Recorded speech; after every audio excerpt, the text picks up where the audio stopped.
हम्म।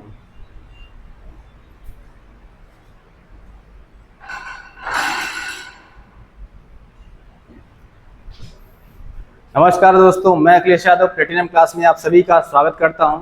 दोस्तों, यूपीपी का exam start हो चुका है। आप सभी लोग अपने परीक्षा केंद्र पे पहुंच चुके होंगे, ऐसा मैं उम्मीद करता हूं।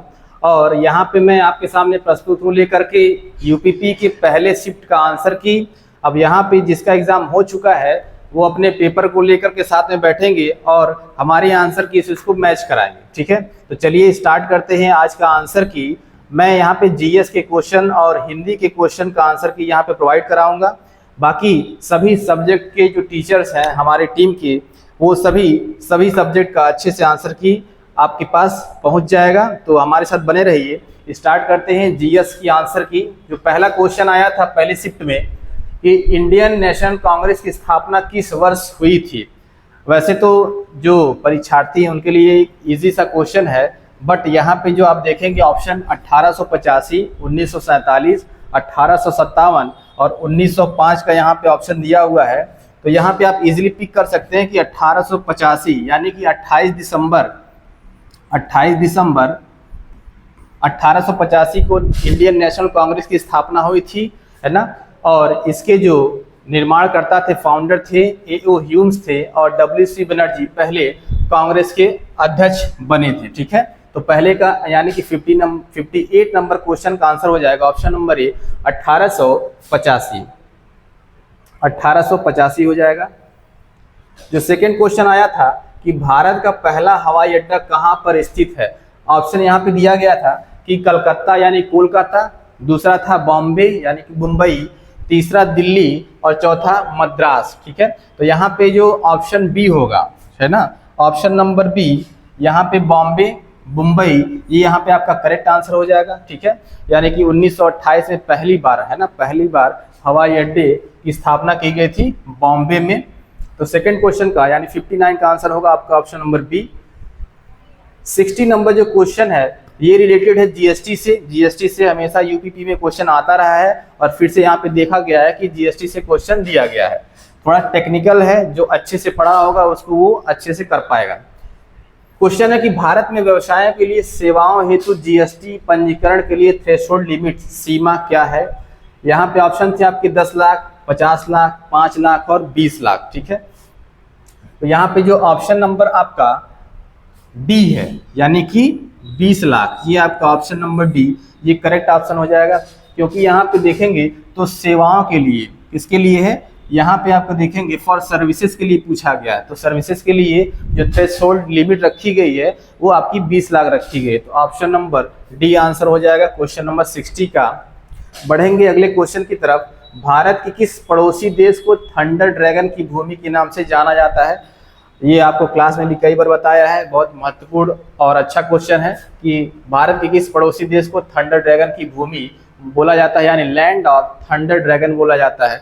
ऑप्शन थे आपके बांग्लादेश, भूटान, नेपाल और म्यांमार। ठीक है, ऑप्शन नंबर यहाँ पे बी ऑप्शन सही हो जाएगा, भूटान, ऑप्शन नंबर बी। तो 61 का आंसर होगा आपका बी। नेक्स्ट क्वेश्चन पे अगर चलेंगे, निम्नलिखित में से कौन सा सोशल मीडिया प्लेटफॉर्म नहीं है। सोशल मीडिया प्लेटफॉर्म नहीं है Facebook, Google, Twitter, Instagram.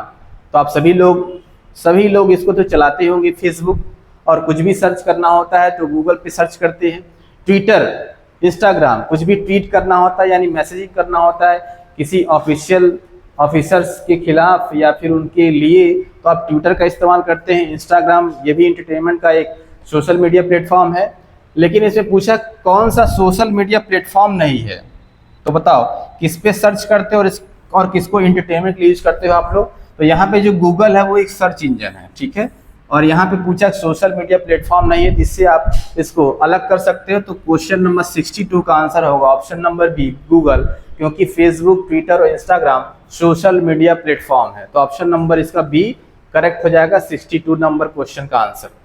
Next बढ़ेंगे 63 नंबर का जो क्वेश्चन है, इसमें पहले दिया है कि डैश में दुर्भावनापूर्ण फाइलों वाली छवियों का उपयोग हैकर को आपके खाते की जानकारी चुराने या आपके कंप्यूटर को संक्रमित करने में मदद करने के लिए किया जाता है। ऑप्शन थे swimming, catfishing, VPN, image phishing. ठीक है, तो यहाँ जो ऑप्शन नंबर डी है ये आपका करेक्ट हो जाएगा, इमेज फिशिंग यहाँ पे आपका करेक्ट आंसर हो जाएगा। 63 नंबर क्वेश्चन का आंसर होगा ऑप्शन नंबर डी। तो कंप्यूटर, इंटरनेट, कम्युनिकेशन से भी क्वेश्चन आए हैं और अच्छे क्वेश्चन आए हैं। जो बच्चे इसको गंभीरता से पढ़े होंगे कंप्यूटर को, उनका ये आंसर सही होगा। क्रोएशिया गणराज्य की, नेक्स्ट क्वेश्चन पढ़ेंगे 64 नंबर क्वेश्चन। क्रोएशिया गणराज्य की राजधानी क्या है? क्रोएशिया गणराज्य की राजधानी क्या है? एम्स्टर्डम, डुब्रोवनिक, जाग्रेब या मैक्सिको सिटी? तो जो क्रोएशिया गणराज्य की कैपिटल है यहाँ पे जाग्रेब है। क्या है? जाग्रेब। ऑप्शन नंबर सी 64 का आंसर हो जाएगा, ऑप्शन नंबर सी जाग्रेब राजधानी है। अब देखिए, राजधानी, देश और राजधानियों से उसमें सेक्शन दिया हुआ था कि उससे क्वेश्चन आएगा ही आएगा, इसलिए इसमें देखिए हर सेक्शन से क्वेश्चन उठाए गए हैं। ठीक है, आतंकवाद से लड़ने में सूचना साझा करना किन तरीकों से महत्वपूर्ण हो जाता है? इस क्वेश्चन को बहुत ध्यान से पढ़ने की जरूरत है, क्योंकि सब के सब ऑप्शन सही की तरह ही हैं। जैसे यह सेना की क्षमताओं को मजबूत करता है, तो कम्युनिकेशन एक बहुत ही बड़ा और अच्छा एक माध्यम है सूचना को आदान प्रदान करने का। यह अन्य देशों के साथ संबंधों में सुधार करता है, जाहिर सी बात है। यह अधिकारियों को संभावित खतरों को अधिक तेजी से पहचानने में सहायता करता है, या यह आतंकवादी संगठनों को सुरक्षा एजेंसियों द्वारा हमले को अधिक प्रभावी ढंग से समन्वित करने में सहायता करता है। यहाँ पे जो ऑप्शन नंबर सी है ये इसका अप्रोप्रिएट आंसर होगा। 65 का आंसर ऑप्शन नंबर सी होगा, अधिकारियों को संभावित खतरे को अधिक तेजी से पहचानने में सहायता करता है। चलिए बढ़ते हैं अगले क्वेश्चन की तरफ। जो 66 नंबर का जो क्वेश्चन है, क्वेश्चन नंबर 66, नोएडा उत्तर प्रदेश के किस जिले के अंतर्गत आता है? तो क्योंकि आपके एग्जाम के पैटर्न में यूपी स्पेशल का भी क्रम था, तो यहाँ पे देखेंगे कि यूपी से आया है कि नोएडा उत्तर प्रदेश के किस जिले के अंतर्गत आता है। ऑप्शन थे आपके गौतम बुद्ध नगर, मथुरा, बुलंदशहर और गाजियाबाद। यहाँ पे जो इसका आंसर होना चाहिए या होगा, है ना, गौतम बुद्ध नगर इसका सही आंसर होगा। गौतम बुद्ध नगर जिले के अंतर्गत में नोएडा आपका सम्मिलित है। तो 66 का आंसर हो जाएगा ऑप्शन नंबर ए। बढ़ेंगे अगले क्वेश्चन की तरफ। विश्व डाक दिवस कब मनाया जाता है? World post day celebration. यहाँ पे आपका जो दिन, तारीख और दिनांक के जो आपके सेक्शन दिया था उससे क्वेश्चन आया है। महत्वपूर्ण तिथियों से क्वेश्चन आएगा। विश्व डाक दिवस कब मनाया जाता है? World post day celebrated on which date? आप देखेंगे 9 अक्टूबर, 15 अक्टूबर, 10 अक्टूबर और 3 अक्टूबर की डेट दी गई है, जहाँ पे जो वर्ल्ड पोस्ट डे मनाया जाता है वो 9 अक्टूबर को मनाया जाता है। यानी ऑप्शन नंबर ए इसका करेक्ट हो जाएगा। ऑप्शन नंबर ए 9 अक्टूबर सही है। नेक्स्ट क्वेश्चन पे बढ़ेंगे कि जून 2024 तक संघ गृह मंत्रालय यानी who heads the union ministry of home affairs of as of June 2024? Amit Shah, Rajnath Singh, Nityanand Rai, Narendra Modi. तो कौन था भाई गृह मंत्रालय का प्रमुख? तो ऑप्शन नंबर इसका ए हो जाएगा, अमित शाह। अमित शाह को गृह मंत्री के पद पर आसीन कराया गया है, या फिर गृह मंत्री बनाया गया अमित शाह जी को। बढ़ते हैं अगले क्वेश्चन की तरफ। निम्नलिखित में से किस प्रकार का प्रदूषण संवर्धन त्वरित यूट्रोफिकेशन है? Which of the following types of pollution is cultural accelerated इंट्रोफिलोकेशन? ठीक है, यहाँ पे देखो थर्मल पॉल्यूशन दिया है यानी ऊष्मीय प्रदूषण, जल प्रदूषण, ध्वनि प्रदूषण या मृदा प्रदूषण। किसका ये संवाहक है? आप देखेंगे कि प्रदूषण संवर्धन यानी त्वरित यूट्रोफिकेशन आपका जल प्रदूषण के अंतर्गत आता है। किसके अंतर्गत आता है? जल प्रदूषण के अंतर्गत आता है। 69 का करेक्ट आंसर होगा आपका option number B, water pollution. 70 number question में पूछा है कि 1946 की विमुद्रीकरण के दौरान आरबीआई के गवर्नर कौन थे? ये 1946 के जब डीमोनेटाइजेशन हुआ था उसके समय पे यहाँ पे गवर्नर के बारे में पूछा है। डी सुब्बाराव, शक्तिकांत दास, चिंतामण, द्वारकनाथ देशमुख या फिर उर्जित पटेल? तो यहाँ पे जो इसका करेक्ट आंसर होगा वो होगा ऑप्शन नंबर सी, यानी CD देशमुख, जिसे हम चिंतामण द्वारकनाथ देशमुख के नाम से भी जानते हैं। ऑप्शन नंबर सी यहाँ पे करेक्ट हो जाएगा। भारतीय संविधान का कौन सा भाग राज्य के नीति निर्देशक सिद्धांतों से संबंधित है? भाग 3, भाग 4, भाग 2 या भाग 4? यहाँ पे आपसे डीपीएसपी के बारे में पूछा, यानी कि डायरेक्टिव स्टेट ऑफ डीपीएसपी है ना। Directive principle of state policy के बारे में देखो 1, 2, 3, 4 आपको क्लास में भी बताया था जब कॉन्स्टिट्यूशन पढ़ाया जा रहा था कि 4 वर्ड का ये है ना, 4 शब्दों से मिलकर बना है, तो भाग 4 याद कर लेना, यानी कि भाग 4 डीपीएसपी किस में दिया है? भाग 4 में। ऑप्शन नंबर डी इसका करेक्ट आंसर होगा। तो 71 का आंसर होगा part 4, option number D.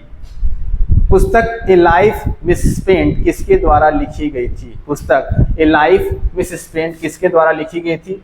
Option थे आपके मैथिली शरण गुप्त, सूर्यकांत त्रिपाठी निराला, महादेवी वर्मा या जवाहरलाल नेहरू।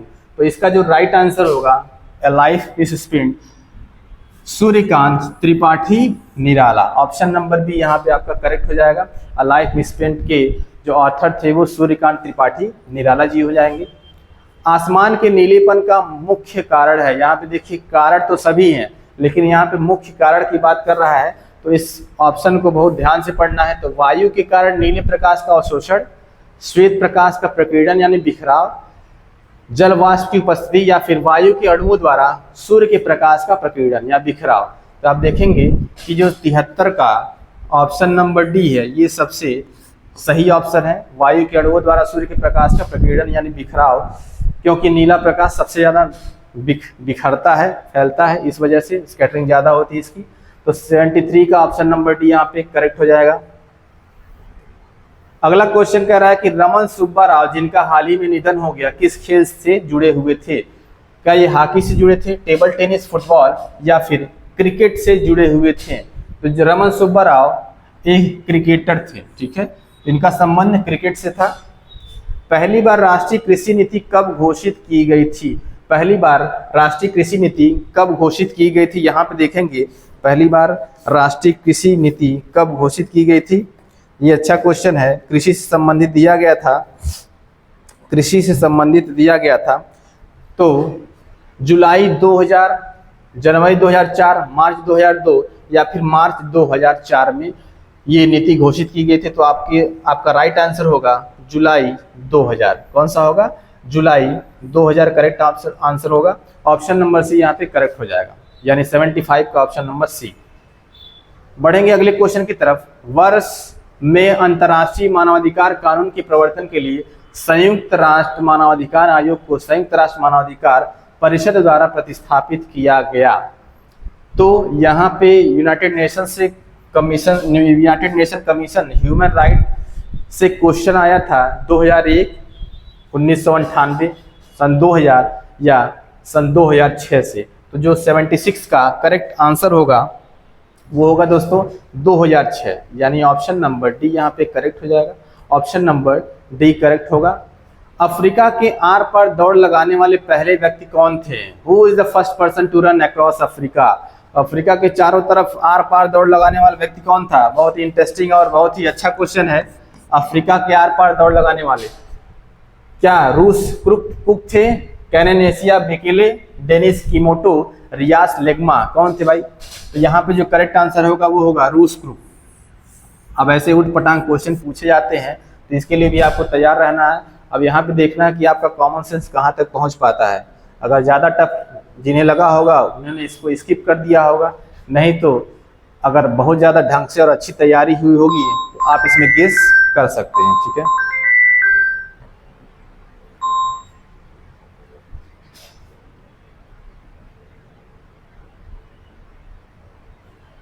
ठीक है, तो यहाँ पे देखेंगे कि 77 का जो करेक्ट आंसर होगा दोस्तों वो होगा ए, रूस कुक थे। बढ़ेंगे नेक्स्ट क्वेश्चन की तरफ। वर्ष 1985 को कौन सा अंतर्राष्ट्रीय वर्ष घोषित किया गया था? युवा वर्ष, महिला वर्ष, दृष्टिहीन या बच्चों का वर्ष? यहाँ पे यूथ ईयर घोषित किया गया था 1985 का ऑप्शन नंबर यहाँ पे करेक्ट हो जाएगा। चलिए बढ़ते हैं नेक्स्ट क्वेश्चन की तरफ। 79 डैश अनुसंधान विधियां उत्तरदाताओं की प्रतिक्रियाओं के आधार पर उनसे गहन और आगे की जांच और पूछताछ करने में सहायता करती हैं। मात्रात्मक, गुणात्मक, एक्शन या फिर निश्चित। जो 79 नंबर का क्वेश्चन का आंसर है 79 का वो है मात्रात्मक, गुणात्मक, निश्चित, है ना। इसको स्टार लगा दीजिएगा, है ना, इसको स्टार लगा दीजिए। चलिए नेक्स्ट क्वेश्चन है 80। आरबीआई का पूर्ण रूप क्या है? बीआरआई का पूर्ण रूप यानी फुल फॉर्म पूछा गया यहाँ पे।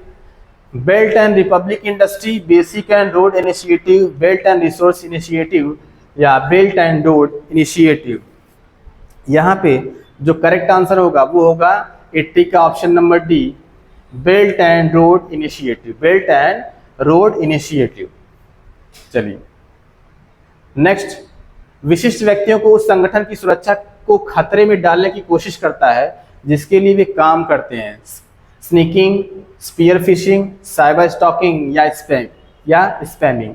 81 भी अच्छा क्वेश्चन है। यहाँ पे साइबर कंट्रोल या फिर साइबर क्राइम से रिलेटेड ये क्वेश्चन है, ठीक है। इसमें देखेंगे 81 का जो करेक्ट आंसर है ना, वो स्पीयर फिशिंग होगा। ऑप्शन नंबर बी यहाँ पे करेक्ट हो जाएगा, स्पीयर फिशिंग यहाँ पे करेक्ट आंसर होगा। ऑप्शन नंबर बी यहाँ पे करेक्ट होगा, spear phishing is the right answer. चलिए बढ़ते हैं नेक्स्ट क्वेश्चन की तरफ। प्रायद्वीपीय भारत की सबसे लंबी नदी का नाम। बार बार क्वेश्चन ये पूछा जाता है कि बताइए longest river in peninsular India, longest river in peninsular India कौन सा है?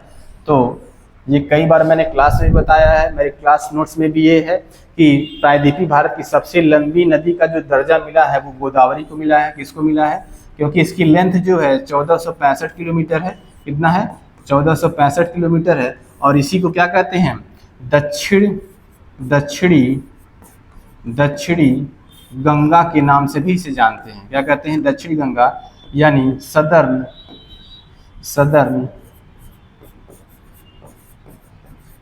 गंगा के नाम से भी इसको जाना जाता है, ठीक है। सदर्न गंगा के नाम से भी इसे जाना जाता है, सदर्न गंगा। तो इसका राइट आंसर क्या होगा दोस्तों? ये हो जाएगा आपका Godavari. Godavari is the right answer. चलिए बढ़ते हैं नेक्स्ट क्वेश्चन की तरफ। 82 का करेक्ट आंसर होगा option number D, peninsular India की लॉन्गेस्ट रिवर गोदावरी है। एनएचआरसी का पूर्ण रूप क्या है? क्या natural human rights commission India, national human rights commission India, national human rights commission India या national humanity rights commission India? तो right answer is national human right commission India. Option number C यहाँ पे right हो जाएगा आपका। Option number C is the right answer, 83 का सी। महासागरीय अम्लीकरण का प्राथमिक कारण क्या है? समुद्री जल के तापमान में वृद्धि, तेल का रिसाव, अत्यधिक मछली पकड़ना या फिर समुद्री जल द्वारा कार्बन डाइऑक्साइड का अवशोषण? तो जिसका करेक्ट आंसर होगा महासागरीय अम्ली, यानी कि primary cause of ocean acidification बताना है। तो जो सबसे अप्रोप्रिएट आंसर होगा आपका समुद्री जल द्वारा कार्बन डाइऑक्साइड का अवशोषण। ऑप्शन नंबर डी यहाँ पे राइट आंसर होगा। भारतीय कृषि अनुसंधान संस्थान ने भारत में संरक्षित बासमती किस्मों की खेती के लिए किस देश के खिलाफ कानूनी कार्रवाई की मांग की है? किस देश की? अपने सबसे अच्छे पड़ोसी और शत्रु देश। क्यों? मित्र देश है कि पड़ोसी और शत्रु देश है? तो पाकिस्तान देश के खिलाफ कार्रवाई करने की मांग की है भारतीय कृषि अनुसंधान संस्थान ने। तो ऑप्शन नंबर ए इसका करेक्ट हो जाएगा, 85 का ए। बढ़ेंगे नेक्स्ट क्वेश्चन की तरफ। कौन सा भारतीय राज्य अपनी अनूठी वारली चित्रकला के लिए माना जाता है? वारली चित्रकला के माना जाता है तो उड़ीसा, राजस्थान, मध्य प्रदेश या महाराष्ट्र? यहाँ पे जो करेक्ट आंसर होगा ऑप्शन नंबर डी, वारली चित्रकला महाराष्ट्र की फेमस है। चिकनकारी एक पारंपरिक कढ़ाई शैली जिसकी उत्पत्ति उत्तर प्रदेश के किस शहर में हुई थी? तो चिकनकारी के लिए वर्ल्ड फेमस है उत्तर प्रदेश की राजधानी लखनऊ। ऑप्शन नंबर डी इसका करेक्ट हो जाएगा। ये अच्छा क्वेश्चन है और आसान क्वेश्चन भी है। तो चिकनकारी के लिए Lucknow, option number D correct answer. परमाणु ऊर्जा के उत्पादन के लिए कौन सा तत्व आवश्यक है? तो परमाणु ऊर्जा यानी कि न्यूक्लियर एनर्जी के लिए जो रिस्पॉन्सिबल आपका इसेंशियल एलिमेंट है वो होगा यूरेनियम, हाइड्रोजन, कार्बन और सिलिकॉन। इसमें से जो करेक्ट आंसर होगा वो होगा यूरेनियम। ऑप्शन नंबर ए, 88 का करेक्ट आंसर होगा option number A, uranium. The scarlet letter जिसने लिखी थी? Nathaniel Hawthorne, Washington Irving, Herman Melville या Mark Twain. The scarlet letter के रचयिता हैं नथानिएल हाथोर्न। चलिए, बहुत अच्छा नाम है, बहुत बहुत बधाई उनको लिखने के लिए, इतनी अच्छी पुस्तक लिखी है। अब पुस्तक का नाम तो ठीक है, बट इनका जो नाम है वो थोड़ा कठिन है याद करने में, ठीक है। तो नथानिएल हाथोर्न। जीएसटी के ब्रांड एम्बेसडर के रूप में कौन चुना गया था? अमिताभ बच्चन, शिल्पा शेट्टी, शाहरुख खान या दीपिका पादुकोण? तो जीएसटी के ब्रांड एम्बेसडर के रूप में अमिताभ बच्चन जी को चुना गया है, ठीक है, अमिताभ बच्चन। ऑप्शन नंबर ए 90 का करेक्ट हो जाएगा। निम्नलिखित में से कौन सी रेखा फ्रांस और जर्मनी के बीच की सीमा है? Sengar line, 49th parallel line, Siegfried line या KW लाइन? तो यहाँ पे जो फ्रांस और जर्मनी के बीच रेखा खींची गई है ना, बाउंड्री लाइन खींची गई है, उसका नाम है सिगफ्रीड लाइन। क्या नाम है? Siegfried line. Option number C 91 का ऑप्शन नंबर सी करेक्ट हो जाएगा आपका। विदेश व्यापार महानिदेशालय GDFT किस मंत्रालय के अंतर्गत आता है? वाणिज्य उद्योग, विदेश मंत्रालय, वित्त मंत्रालय, सूक्ष्म लघु और मध्यम उद्यम मंत्रालय? तो यहाँ पे जो 92 का करेक्ट आंसर होगा आपका ऑप्शन नंबर ए हो जाएगा, वाणिज्य उद्योग मंत्रालय। Ministry of commerce and industry के अंतर्गत GDFT आ जाता है, ठीक है, ऑप्शन नंबर ए करेक्ट हो जाएगा। उपयोगकर्ताओं के बीच लगातार संचार को प्रोत्साहित करने के लिए किस सोशल मीडिया प्लेटफॉर्म में स्टिक्स नामक सुविधा है? यानी ये कम्युनिकेशन के लिए जो आपका प्रोत्साहित करने के लिए कौन सी सोशल मीडिया प्लेटफॉर्म ने सुविधा ये बनाई है स्टिक्स की? तो इसका आंसर जो है वो स्नैपचैट है। क्या है? स्नैपचैट ने यह सुविधा प्रोवाइड करी हुई है। पल्लव राजवंश की राजधानी कहाँ स्थित है? देखिए, एंशिएंट हिस्ट्री से क्वेश्चन आया था। पल्लव राजवंश की राजधानी है मदुरई, मैसूर, कांचीपुरम या तंजावुर? ऑप्शन नंबर सी इसका करेक्ट होगा, कांचीपुरम। क्या होगा? कांचीपुरम। पल्लव राजवंश की राजधानी कांचीपुरम में। वित्तीय स्थिरता बोर्ड FSB यानी कि फाइनेंशियल स्टेबिलिटी बोर्ड क्या करता है? यह वित्तीय स्थिरता सुनिश्चित करता है, यह अपने सदस्य देशों को विदेशी मुद्रा भंडार का प्रबंधन करता है, या दुनिया भर के केंद्रीय बैंकों के लिए ब्याज दरों को नियंत्रित करता है, या विकासशील देशों को वित्तीय सहायता प्रदान करता है? तो देखिए 95 का जो करेक्ट आंसर है दोस्तों, यह वित्तीय स्थिरता सुनिश्चित करता है, यानी कि it ensure financial stability. Option number ए यहाँ पे आपका करेक्ट आंसर होगा।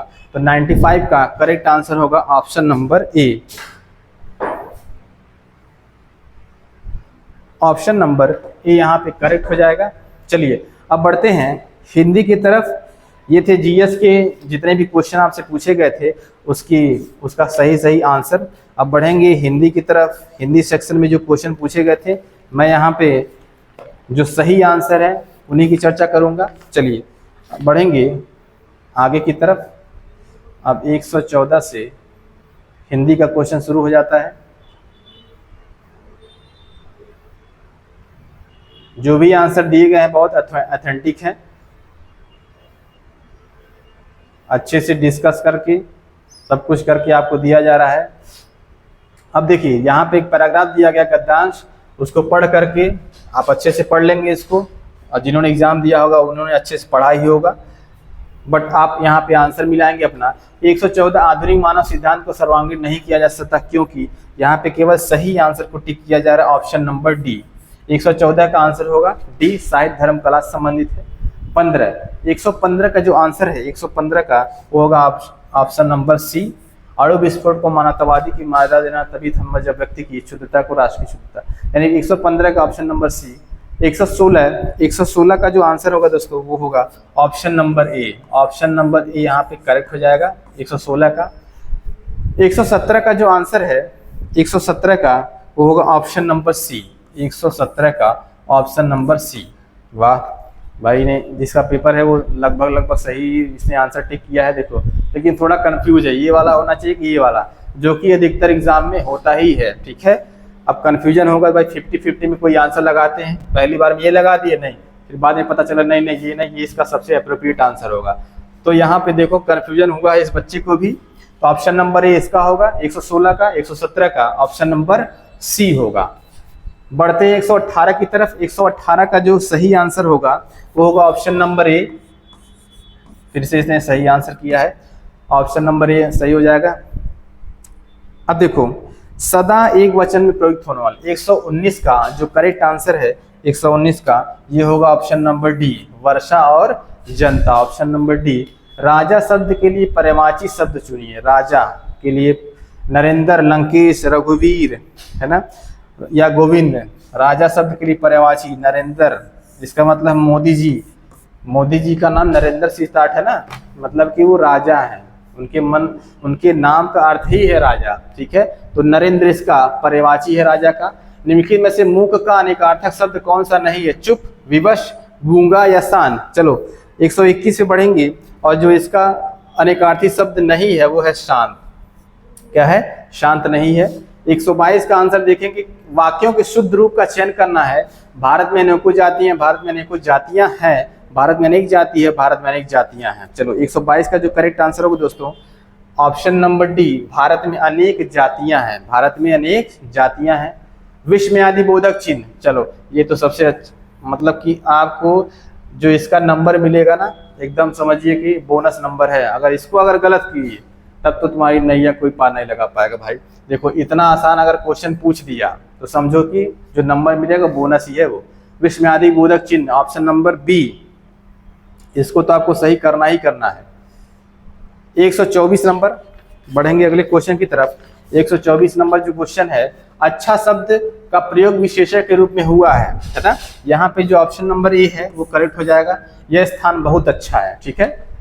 अगम आगम शब्द युग्म का सही अर्थ बताना है आपको। शास्त्र, शास्त्री, स्वानुभूत, अनजान, दुर्लभ, उत्पत्ति या उत्पत्ति दुर्लभ। तो 125 का जो करेक्ट आंसर होगा वो ऑप्शन नंबर सी होगा, दुर्लभ और उत्पत्ति। मैंने आम खा लिया है, प्रयुक्त काल है, अपूर्ण भूतकाल, पूर्ण भूतकाल, आसन्न। 126 का राइट आंसर होगा आसन्न भूतकाल। क्या होगा दोस्तों? आसन्न भूतकाल इज द राइट आंसर। किसी एक में ही आस्था रखने वाला गद्यांश के लिए एक शब्द है। 127 का जो राइट आंसर होगा ऑप्शन नंबर डी। यहाँ पे मैं केवल आंसर को ही बता रहा हूँ, ठीक है, क्योंकि अभी आपके लिए ये जरूरी है कि कौन सा क्वेश्चन मेरा सही है, कौन सा क्वेश्चन गलत है, इसको आप मिला लें, मैच करा लें। निम्नलिखित में से शब्दों में प्रयुक्त प्रत्यय किस विकल्प में ठीक ठीक प्रदर्शित किए गए हैं? 128 में आप देखेंगे कि जो ऑप्शन नंबर डी आपका है, आका, आकू, आंख का, ठीक है। 128 का ऑप्शन नंबर डी करेक्ट होगा। आग लगने पर कुआं खोदना। 129 की लोकोक्ति का जो अर्थ है यहाँ पे 129 का, आप देखोगे कि संकट के समय बचाव के लिए सोचना, ये ऑप्शन नंबर ये आप यहाँ करेक्ट हो जाएगा। 130 जिसे सरलता से पढ़ा जा सके। सुपठ, ये भी अच्छा क्वेश्चन है, आसान भी है। सुपठ ऑप्शन नंबर सी। वह आई हो तो मेरी चिट्ठी उसे दे देना, वाक्य में कौन सा काल है? तो 131 का जो देखोगे कि संभाव्य वर्तमान काल, कौन सा है? संभाव्य वर्तमान, संभावना बता रही है। असोज, असौज शब्द युग्म सही विकल्प चुनिए।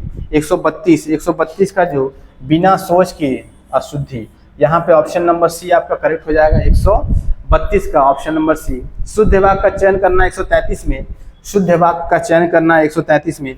तो मध्यकालीन युग में कलाम की बहुत उन्नति हुई है। Option number D is the right answer. जुबान पर लगाम न होना, बताओ भाई, ये तो कर ही लिए होगे सब लोग, क्यों भाई? जुबान पर लगाम न होना, अनावश्यक रूप से स्पष्टवादी होना, सर्वत्र अपनी वाग्मिता दिखाना, सदैव कठोर वचन कहना या स्पष्टवादी होना। तो जिसके जुबान पर लगाम नहीं होगा, अनावश्यक रूप से स्पष्टवादी होना, यानी अगड़म बगड़म कुछ भी बोलता जाएगा। 134 का ए, निम्नलिखित में से कौन सा अमृत शब्द का पर्यायवाची शब्द नहीं है? क्षीर, अमीर, सुधा, सोम। तो 135 का जो आंसर है वो क्षीर है, ठीक है। 135 ए। कौन सा वर्ड दंत नहीं? 136 देखेंगे तो जो ऑप्शन नंबर बी है आपका राइट आंसर हो जाएगा। 136 का बी राइट आंसर होगा। बढ़ेंगे आगे की तरफ। निम्नलिखित में से कौन से शब्द में उपसर्ग नहीं है? पराजय, ओढ़ना, अपवाद, प्रभाव। 137 में देखेंगे कि जो राइट आंसर है 137 का वो होगा ओढ़ना। कितना होगा? ओढ़ना होगा।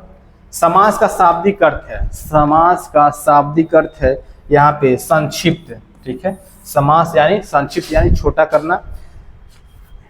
एक और अजगरही लखी एक और मृगराय, विकल बटोही बीच की परयो मूर्छा खाए।